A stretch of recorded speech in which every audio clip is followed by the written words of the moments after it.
Welcome. This is the podcast by Wake the Farm Up called Maintaining Ground. And I am your host, Ande the Elf. What the farm? In this podcast experiment, I'll be talking with old friends, new friends, and a whole variety of people who are very inspiring, intriguing, and have their own opinion about the world to share and incredible stories. So I hope you enjoy this experiment. What the actual farm? So today's special guest is the eloquent and inspiring Sufijan.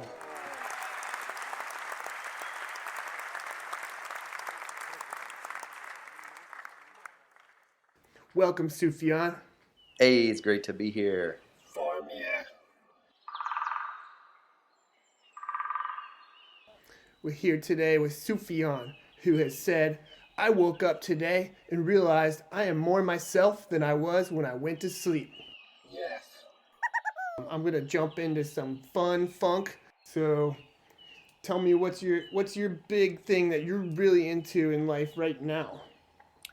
Yeah, I think, the biggest thing I'm into in life right now is doing my best to just enjoy the exact moment that I'm in.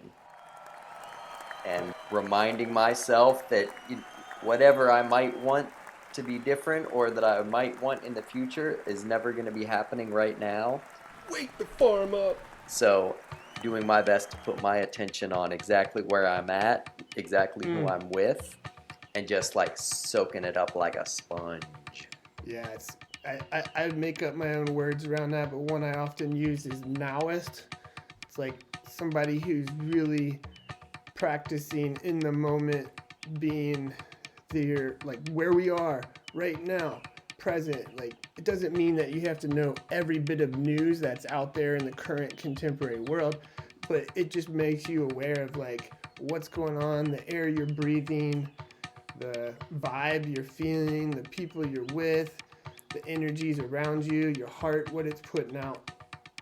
Oh yeah, it's just feeling the maximum energy of flow. I've seen Sufijan quote is, a fully present person is one of the most rare and beautiful things on the earth. Be that. So one of the things I'm really proud of you right now, and I'd love to hear more about, is DaoZen CBD and what you've been putting together with our other friend Tomas on that. Yeah, absolutely, man. Yeah, we're definitely in the middle of the journey, as we always are. And for us, like you, have been fans of all of the magical plants and herbs of the world for many, many years.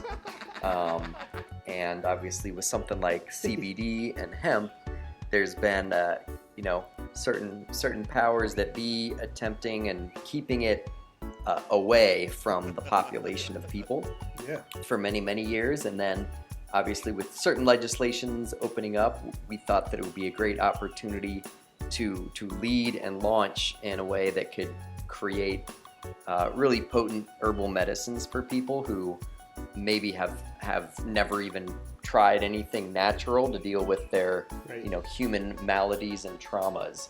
And so that was really our goal at the inception, was just providing people alternatives to things that maybe would have intensive side effects that they weren't necessarily made aware of at the onset, but give them a natural herbal option to deal with their issues.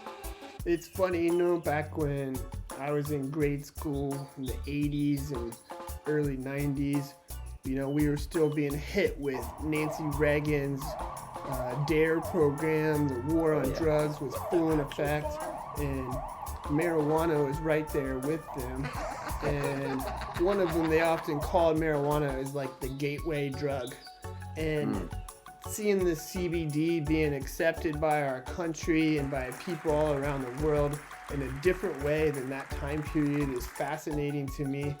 And you could almost see it as a gateway herb. like you're saying, it's people who have never tried an herbal remedy are trying the CBD now. And that's opening them up to other herbs as well. Well, yeah. Oh, 100%. I think that, for those people that had a perception that, a pharmaceutical is the only option to get them X, Y result, and then all of a sudden they try something and they feel the potency and the power of it for, if they feel the potency and the power of it for their sleep, and then later on they're dealing with some other issue, then they've got that reference point to be like, well, hey, my doctor couldn't give me anything that helped, but this other stuff worked like a charm, so let me go ahead and look at that first and see what else I can find. Right. So yeah, it is one of those things. I know if you go into an herbal shop now and you could be like, I've got a sore arm, the herbalist nowadays will say, have you tried CBD? You can go in there and say, I've got a headache. They'll say, have you tried CBD? And you can go on and on. You could even say, you could go in there with a flat tire and they'll be like, hey, have you tried CBD? And, I think it's great, this concept that it's opening people up to other herbs. True. There's so many herbs out there. So, like all these superfoods, you and I have explored different superfoods. We've made our own green food powders. And I know you've enjoyed some of the different green food powders that I've grown with nettles and things like that. Absolutely. So if you were a superfood, which one would you be? What the actual farm? Oh, man. So, and why? Yeah. Yeah, that's a really good question. I don't think I've ever even tried to contemplate that. But right now I'm gonna go with the maca. Okay. Which has always been a favorite of mine. Both hey, Macarena. Exactly. But it's got such resilience as a plant, and gives me, the human, ingesting the plant, I get to consume that resiliency vibration, and then power up my energetic boosters, and so that would be my choice. I eat you every day. Yes. I love that maca. It comes from my mountains. I like to call it the Ande Mountains. Considered the warrior superfood, gives you a little more stamina. It's got a really funky taste. What do you think of that? I feel like that's one of those interesting things like cilantro, where for some people the taste is overwhelming, and other people it just kind of tastes like a good herb. That's always been my experience with maca, or maybe it's just that I've been consuming it so much for so long. Right. But for me, I'm just that's the taste of the maca. It have a nothing like it. Hierarchy of flavor in my mind. It's just its own unique thing. But I do know for some people that it's a bit of a shock to them that first couple times they try it. Yeah, it's kind of sweet. I think the closest thing that it might remind me of would be the mesquite bean pods from the trees in the Southwest. Yeah. They're similar kind of sweet, kind of bitter mix of flavors there. It's really interesting. I like mixing maca into salads and things that are savory sometimes, just for that. It's almost like a strange, tangy, cheesy kind of flavor. Yeah, it is. It's it really reminds me of, and this is maybe a nostalgic thing, because as a kid I survived on graham crackers and yogurt, and I always feel like maca's got a bit of a graham cracker taste to it. Okay. So I've always wanted to I haven't done it yet, but it's going to happen someday. I'm going to make my own graham cracker recipe and bake them in my oven, and there's going to be maca in there as part of the flour of the graham cracker. Yeah. So they'll be stamina crackers. Need some stamina crackers. Nice. I think we could work on that together, and so I've learned how to make the OG original marshmallow.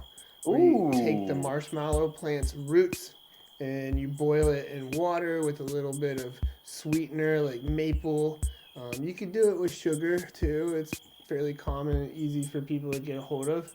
Right. And that's, I imagine, what they originally did it with 100 years ago when people would buy sacks of sugar. Right. But, you know, somebody out in the backwoods would be boiling their maple and they'd be throwing some marshmallow roots in there. You cut those tubular roots up into little sections, and after they boil down and become really soft, they basically taste like sweet little marshmallows. Wow. Definitely with that herbal flavor, you know, not the big puffy jet puffed marshmallow flavor that, you know, these kids are used to these days. Oh, I love it. Yeah, some wild marshmallow and maca graham cracker fireside treats. Yeah. That would be incredible. Man's mind may be likened to a garden, which may be intelligently cultivated or allowed to run wild. So that's James Allen. Oh, classic. And I'm curious about some of the books that you've worked on with some of these classic pioneers of self-help and people of the New Thought movement. Yeah, so, you know, I got into just like researching and all of these older authors that are, you know, most of these books, they're, you know, 100 plus years old, and I've always gotten a lot out of them. But I found that when I would share them with other people, oftentimes they like couldn't read the book because like the language and just kind of the way the information's delivered is kind of like old school, for lack of a better word. Sure. And so for some people, they would get stuck in the language, and so they didn't get through the book to learn the lessons and the information. So what I did is I created a series based on my 4 kind of favorite books from that era: Think and Grow Rich, As a Man Thinketh, The Science of Getting Rich, and The Master Key Systems. And I created essentially like an integration, is what I called it, integration edition, which is essentially the same base text, but then with various questions and journal prompts to make it easier for like a more modern person to read and understand based on that language. Cool. Yeah, just because I think that, like you said, there is a lot of value and a lot of really unique concepts from those books, and so I just wanted a way for it to be easier for people to get into them. So what are some of the things that you added to help make that easier? So I added, you know, kind of just pauses in general, I think is really good, because I think a lot of times, especially when we're like reading, we can, you know, you really go off into like a whole nother world while you're reading a book.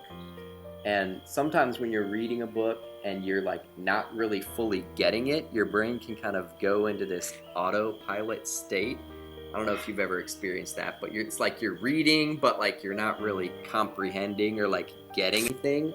Yeah, you like unfold like 13 pages, and then you just look up and you're like, what did I just read? Right, like what even was that? What the fuck? What did I even just think about? Exactly. Yeah, because you just go off on all sorts of tangents. You know, every, you know, page or two, there's little like breaks, little snippets that I added in that ask a question for the reader to contemplate, or something similar to that just kind of breaks up like that like hypnotic reading experience, and kind of you know, forces the reader in a good way to re-engage mentally with what the activity that they're doing, so that they don't get too far lost in that like distracted energy that is maybe preventing them from really getting the message. Did you get that? Got it. Nice. I like that. That's a cool effort in a way to bring back some older knowledge that was pieced together and re-enliven it. Well, yeah, you know, and that was kind of the other thing I liked about those books is, you know, oftentimes, you know, they're not necessarily like quote-unquote original concepts of the authors, but, you know, oftentimes they're things that those authors studied or researched, or they found that a lot of other people were utilizing in their path to happiness and success. And so, it's kind of like the Bruce Lee method of, you take something that you really like, you add your own original twist to it, and then it becomes, quote unquote new, or at least, new in this unit of time. Fresh, exactly. You got to freshen stuff up every now and again because it can get a little stale. Wake the farm up. Do you feel or see there will be any other books of that nature you might try to pass this on as well into? That's definitely a possibility. I haven't contemplated it. Those were kind of like the main ones that I wanted to focus on. So, I haven't found a book yet where I really felt that it was a good fit. Farm, yeah, ditches. You accomplished it, moved it forward, and there it is. It's available for people out there. Exactly. So yeah, jumping around here a little bit more. What's one of the funniest things you remember about hanging out with Ande the Elf? Me. Oh man, that's a good question. We've had some funny moments.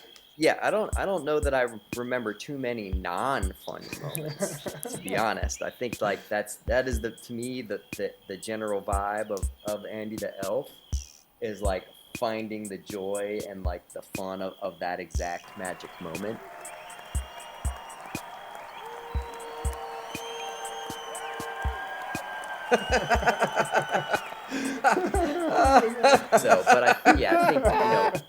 I think getting out on the dance floor is always a good one. Speaking of dance floors, you remember doing the jumping chocolate funks? Oh, absolutely. So we were throwing together this party. That was probably like 2004 or something, huh? Yeah. And you and Stuart and some other friends had these flats down in downtown Cincinnati in the city, and we had sound systems that were loud. We had just as many blenders going as we had records spinning. We had Fela Kuti music playing as loud as it could be, and people coming in from all over dancing, all kinds of people dancing, short ones, chubby ones, skinny ones. Everybody's drinking chocolate raw cacao straight from the tree, basically sent to us. It's just raw and ground up into these smoothies. And it was more than just a jump and funk, which I didn't even realize because I didn't have, I wasn't on the internet all the time, but the jump and funks, I thought that was something people had been doing since like the 70s, since Fela Kuti was, recording artist. And I didn't know it wasn't until 2001 that people were doing the actual jump and funks, which were these elaborate Afro soul dance parties. Yeah, and I think that was really our goal, is just like making that that social environment that's based around both the music and like getting into your body, and like the medicinals and the foods that also like helped to like emphasize that as part of that. So it's like connection oriented partying versus like alcohol and disconnection oriented partying. The thing I always love about the funk music is that it has a certain power to like get people out of the like trying to do the dance the way like you're supposed to be doing the dance to this kind of a music kind of like thought process that I can get people hung up on their like self assuredness. And there's a certain energy of funk music that it allows for whatever you naturally want to do when that music's on, like matches perfectly with the music no matter what. And I always appreciate that about the funk music and how it creates a certain easefulness of dance expression. Yeah, and I've always loved music that is not just 2-minute long songs. And those Fela Kuti jams would go on. Some of them were like 25 minutes long. It'd still be the same song. The only way you'd know it'd be the same song is because you've been just moving for a while in all kinds of ways, like shaking off your worries. It's like you're doing a certain kind of yoga, like your body's like shaking off anything that's stiff. And Fela Kuti would just come back in.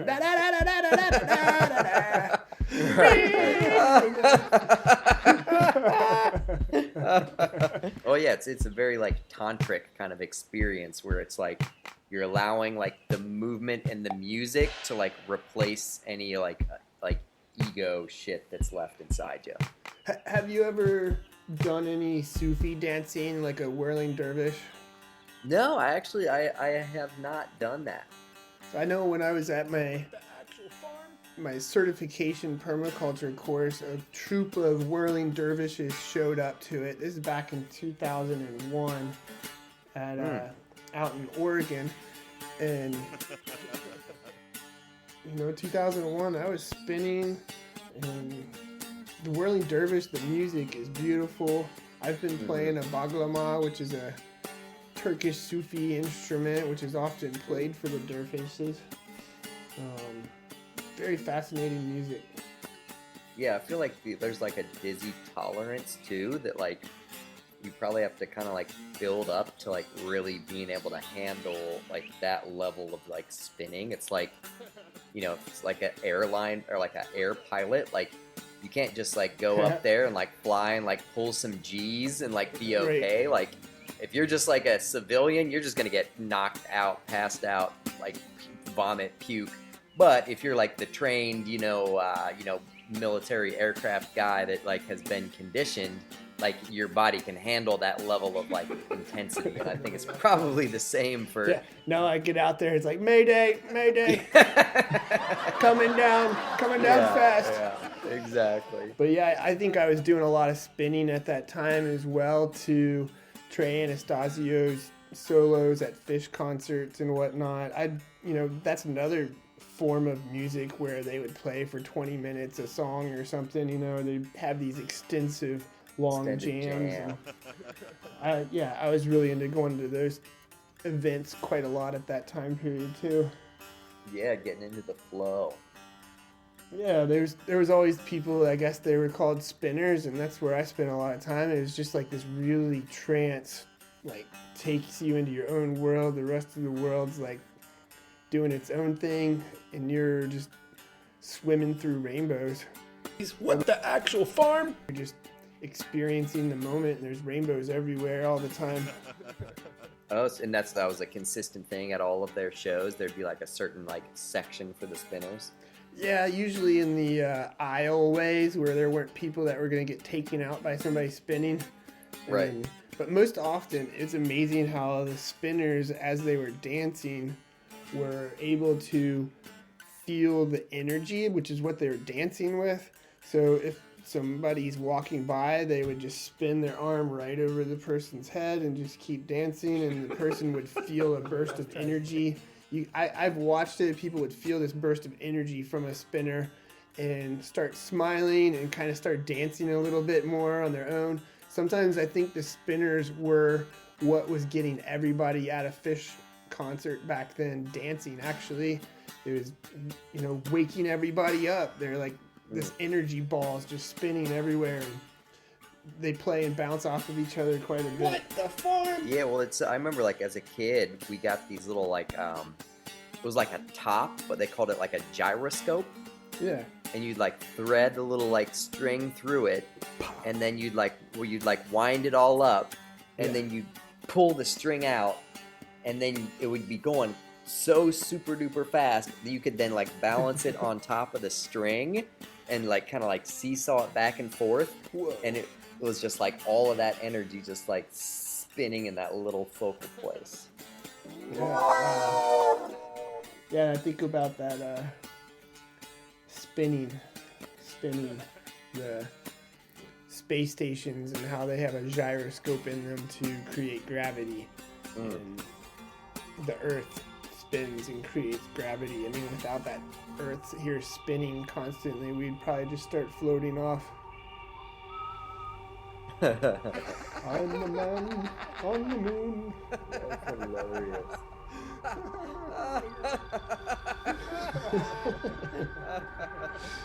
I'm feeling a little spun now.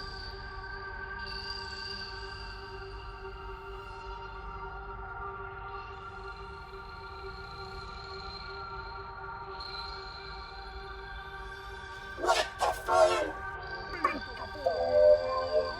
What have been some new adventures that you've been on recently, like today? Oh, today my adventure was going kayaking. Just out on a nice little lake and,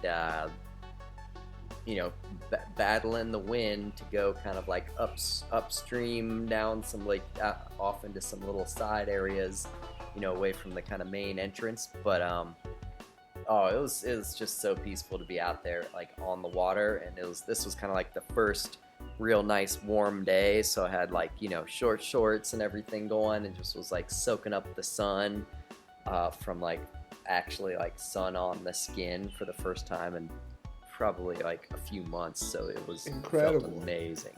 So how warm was it? I'm in Connecticut today, so I have no idea. Yeah, I think it got up to like 75. 75. Wow. Oh yeah. That must have felt nice. It was perfect. It was just what the doctor ordered.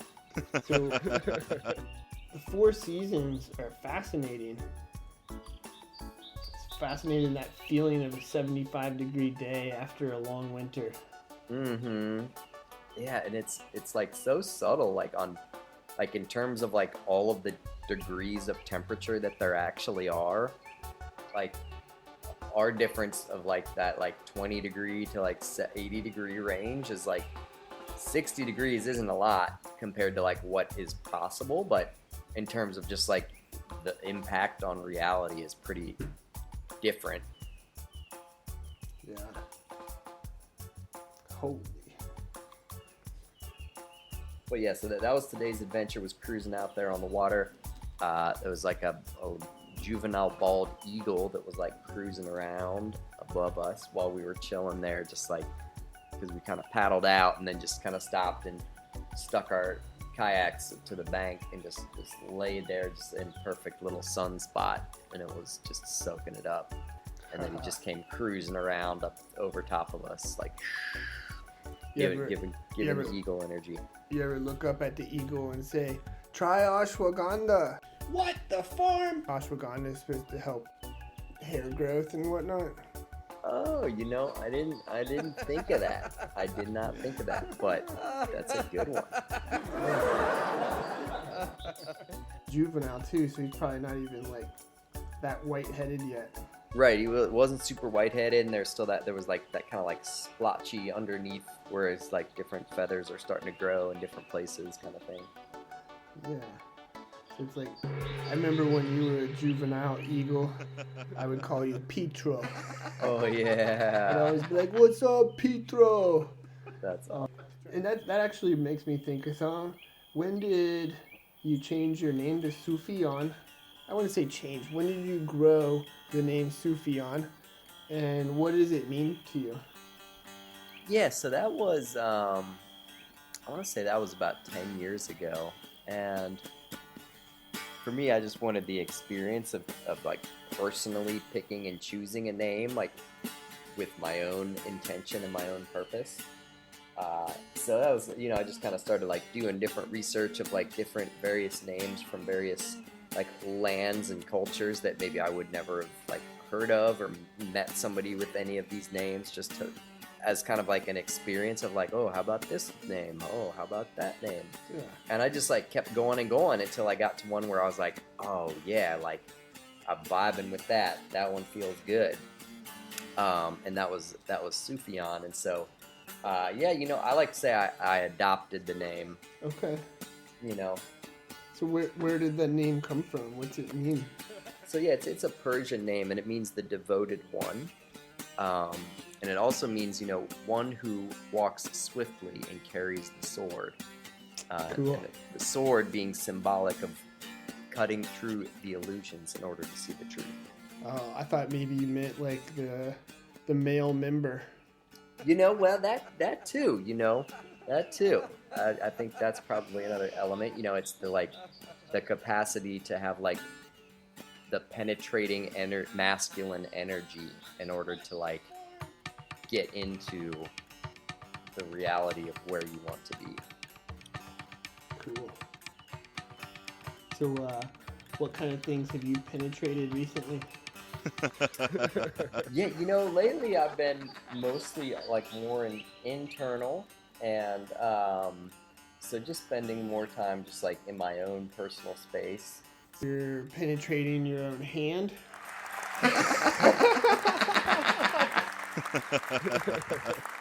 No, not even necessarily in that way. More so just like penetrating my own like soul. Cool. And like desire and like, because it's, there's a million directions you can go at any different time. And it's like, it's easy to get caught up in like habits and patterns of what we've been doing. There's like energetic grooves that make repetition like easier than change. And I think I like to take time occasionally to like reflect and journal and contemplate on like what are those energetic grooves that I've been in, and like did I create them because I actually wanted them to be there, or was that just like the path of least resistance?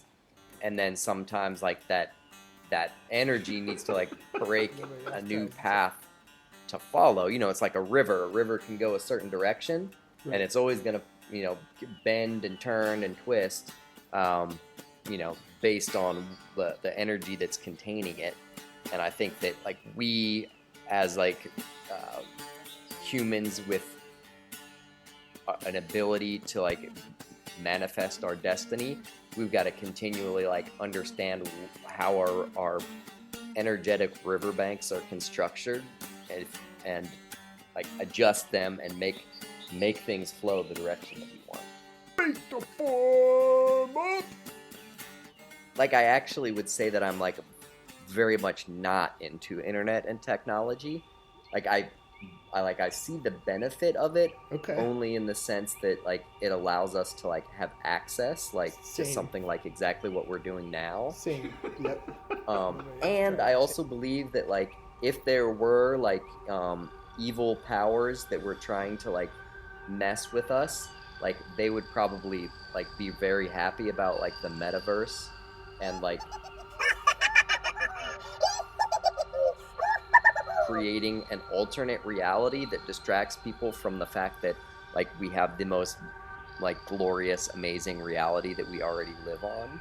Yeah, the actual reality. The actual reality. It's like I don't need virtual reality. I don't need like augmented reality. I just need to like eliminate the things that are separating me from like the reality that is already here. So, I know I tell people often about how I remember the word virtual being used very differently than it is now, where if you said you knew virtually everyone at the concert, that didn't mean that you knew them through like a computer. It just meant that you maybe knew 98% of them or something, And I don't know, if there was something you had to share being a pre-internet person, what would you share with these people in the future who are not going to ever know a reality without it? Yeah, I think it's just the ability to like be in control of when and why you're using it. Like it's because it's become like this so close like extension of the self, like that's always like within hand's reach, that it can be very easy to get for somebody else's desire to capture your attention, right? Like we even use that word, like, oh, my attention has been captured. Well, like, guess what? Like, I don't want anybody to capture my attention other than like me and like my creator. What the farm? And so being very aware of like when your like energy is captured, because when your energy is captured, somebody else is implanting their will and their message into your reality. And like more often than not, like that's not a good thing. This podcast is good though. So like I think it's a matter of being able to use that technology to access things that help you access yourself on a better level. So, I mean, there's a big difference between, like, I'm using the internet because I'm going to go and listen to some Ram Dass lectures because that helps me, like, understand, like, the spiritual nature of myself, versus, like, I'm just on here because was bored for a second and now I'm just, like, wasting 30 minutes, like, doing nothing. Just wasting 30 minutes looking at other people's foam on their coffee, or I don't know. It's not for me to judge what people want to look at, I guess. So I don't know. I feel like even back in the 90s, there's similar things to like what we're doing here that would capture us for a bit. So I know Terrence McKenna, I enjoyed listening to his recordings, and Joseph Campbell, I love listening to his recordings. On another note, similar things, I love listening to the Jerky Boys. Hilarious. Yeah. Classics. Phone call, I was into my telephone calls back then too. I thought it was funny to prank phone call people because they couldn't figure out where you were from after you did it. Yep. So I remember like calling a pest control place and telling them that I had roaches all over the house and I wanted to control them. And they started telling me all the different chemicals or bombs they could bring over to the house to kill them. And I remember telling them, I don't want to kill them, I want to control them. I want them to do my bidding.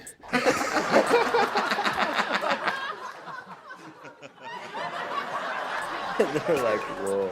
They're like, after a bit, they're like, are your parents around?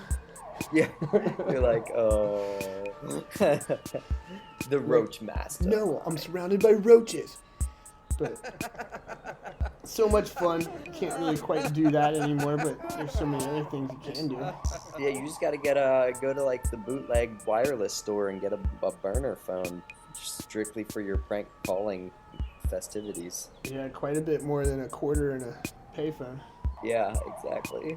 But hey, it's possible. There's ways around every little loophole they create. There's a new loophole formed. Mm-hmm.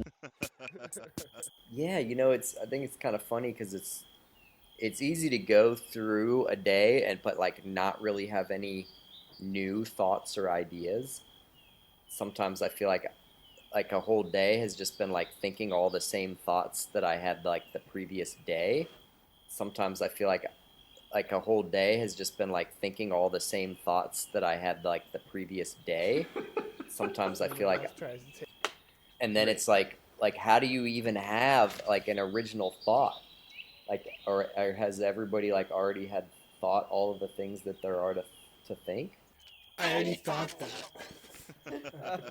Invoke new thoughts and ideas. I know one that I read about actually this morning was I was reading about prototaxites. Oh. They're one of the oldest terrestrial plant-like fossils. They existed during the Devonian period about 420 million years ago or something. And they were large funguses that grew to be about 30 feet tall.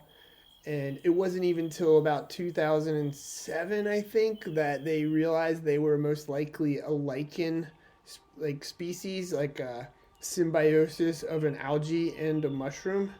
Oh, wow. So like that's just fascinating to me, and it invokes this whole world of thoughts of how life came onto the rock that we know as the continents.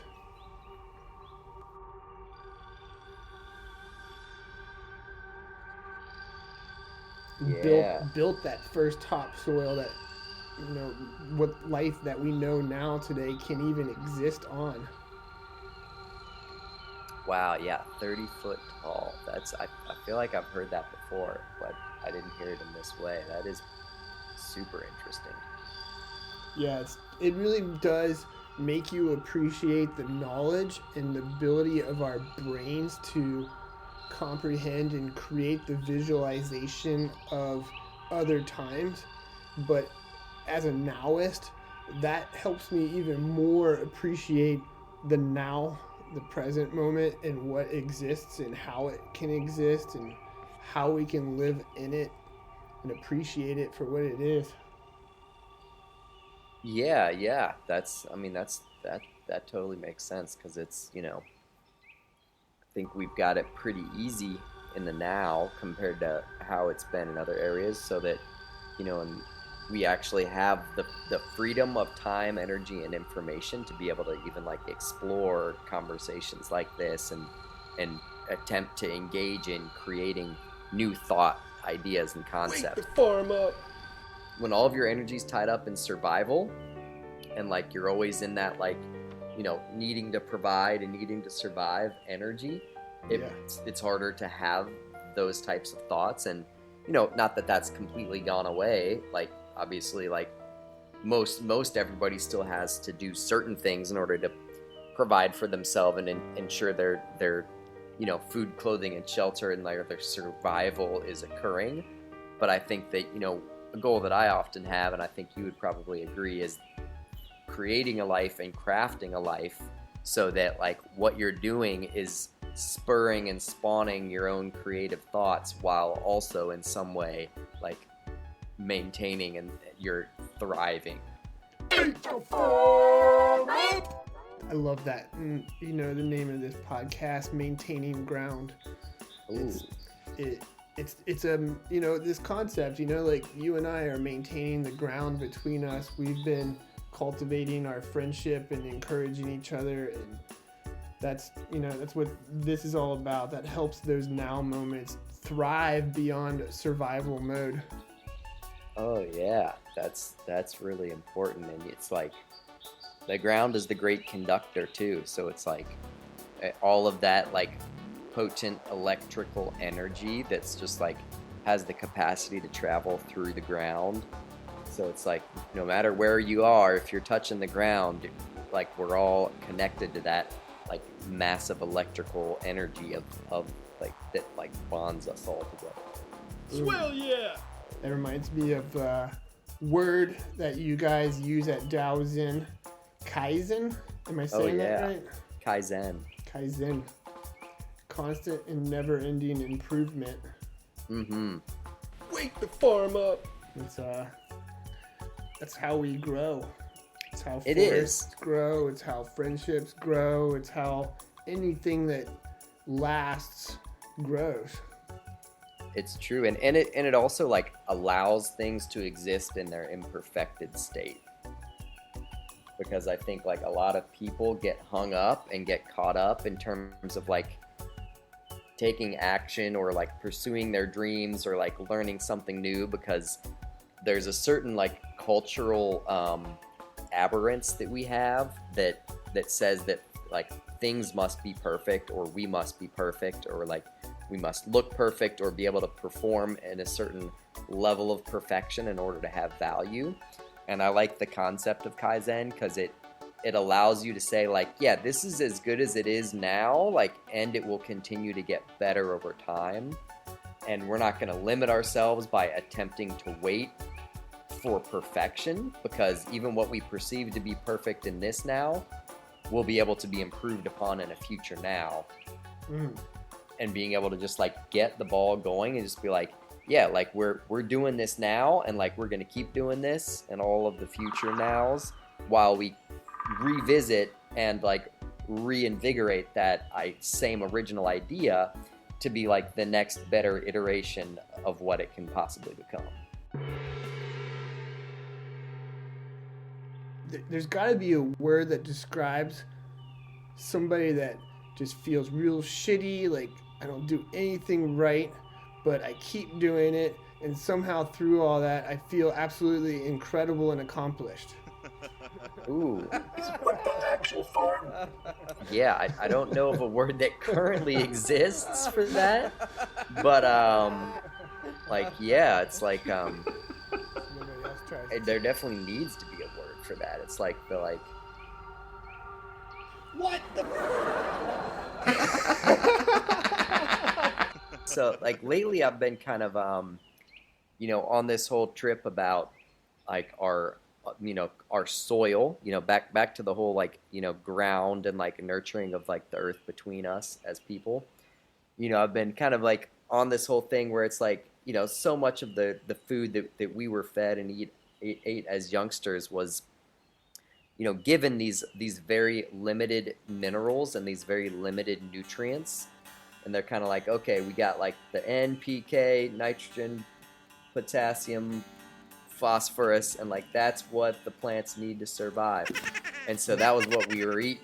And then they took the bread and they were like, oh, we're going to add to the bread, this riboflavin and this iron and this other thing because we don't think that the bread's got enough of the stuff in it. So I kind of like liken that to like us as people where we're like, okay, we've been limited in our like self-mineralization through our diet, which I believe has to have some limits on our like health awareness and consciousness. So I've been exploring various ways and various avenues to like replenish like the inner ground and like the inner garden to make sure that like any lifelong deficiencies that occurred for me from those like limitations in our like physical reality are being like replenished. Wake the farm up. Bringing me back to that fullness that I was designed to exist in. Energy. Exactly, the phoenix rising from the ashes. With the new hairdo. Yeah, you gotta rock the do when you the young fresh phoenix on the scene. Yeah. Strutting them wings. Yeah, you gotta be peacocking when you're a phoenix. Popping, locking, peacocking. Non-stop. When you can reduce the limitations of your mind, like you really start to understand like how like ridiculous everything is. Like a peacock, like are you freaking kidding me? You couldn't come up with that like in like 100 years of trying to come up with the coolest looking thing you could imagine, like a peacock. Wow. Yeah. So and then you get tripped out 20 years later when somebody shows you a picture of an albino peacock. What the farm? Oh, yeah. And then you're like, when I thought the peacock was the craziest thing you could ever show me, all of a sudden there's like this like niche version of this peacock that's even more crazy and rare and amazing. Tie-dyed peacock. What the actual farm? Peacock. That's right, man. We're a couple of peacocks, you and me.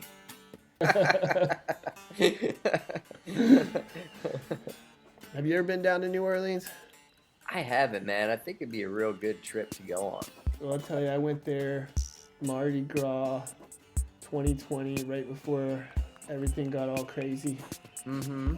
And it was fascinating. It's really quite the thing down there. Oh, that's fun. I didn't stay too late. I headed out into the forest and went harvesting yapoon. Oh, you did? Yeah, you familiar with yapoon? Yeah. My sister got me some for Christmas gift, actually. Cool. Yeah. It's a holly, and you harvest the leaves, and it has a wonderful flavor, and it has caffeine in it too, so it kind of energy boosting. And there's national forests that are just completely full of it, so you can park, go hike into the forest, camp out, wake up, and pick a basket full of it. That's awesome, because I heard about it like 8 years ago, but I could never actually like find any of it to try. And then my sister apparently found it, and she was like, just knew that it would be perfect for me. To get back to like ground level is what I say. Some people are like, don't want to do supplements or herbs because they feel like they should be getting everything from the food they eat. Right. And I'm always like, yeah, like we should. That'd be great. But, until we are. Should be like out in the forest gathering like diverse foods all year round. Wake the farm up. Yeah, I roast myself like you're yapoon. Mm-hmm. Getting that sauna time. Oh, yes. Sauna with some beech wood is called a sauna beach.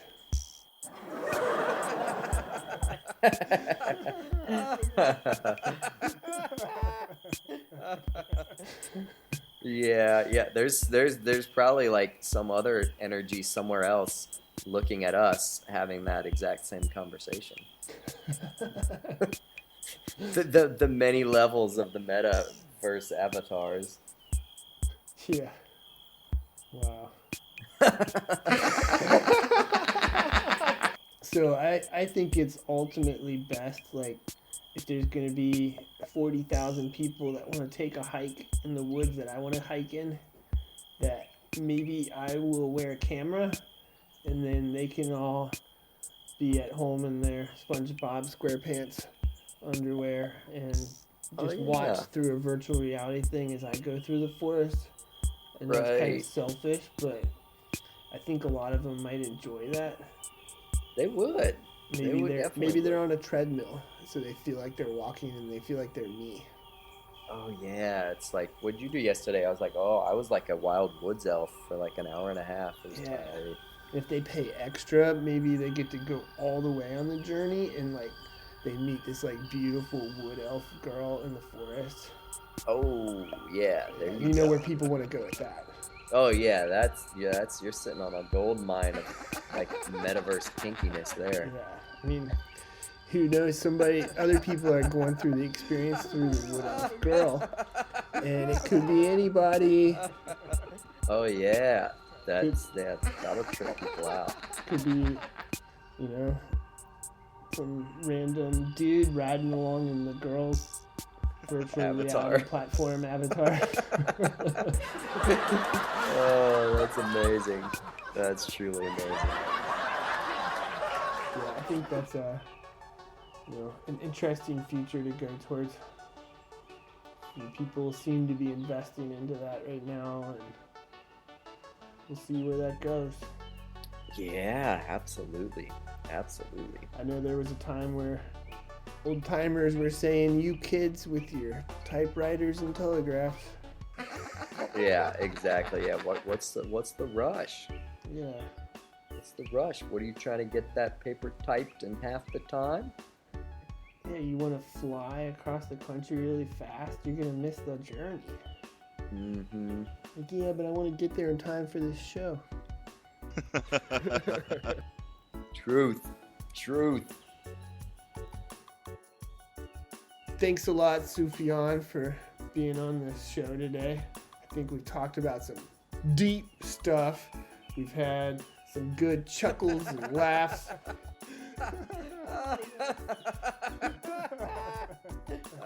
Be inspired and think about some things in new ways and walk away and just like turn their headphones off or their speakers off and just go and be present and listen to some cicadas or crickets or whatever there happens to be outside, some cars driving by or whatever. They're going to listen to kids playing on a playground and just hear it and be present to it.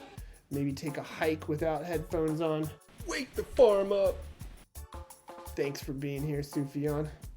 Hey, it's been a pleasure, man. I can't wait to give you a hug next time I see you and keep it rocking. Swell, yeah. Keep listening to this podcast. Explore the other episodes. Have fun. Stay tuned. There'll be more coming from the mother farming elf.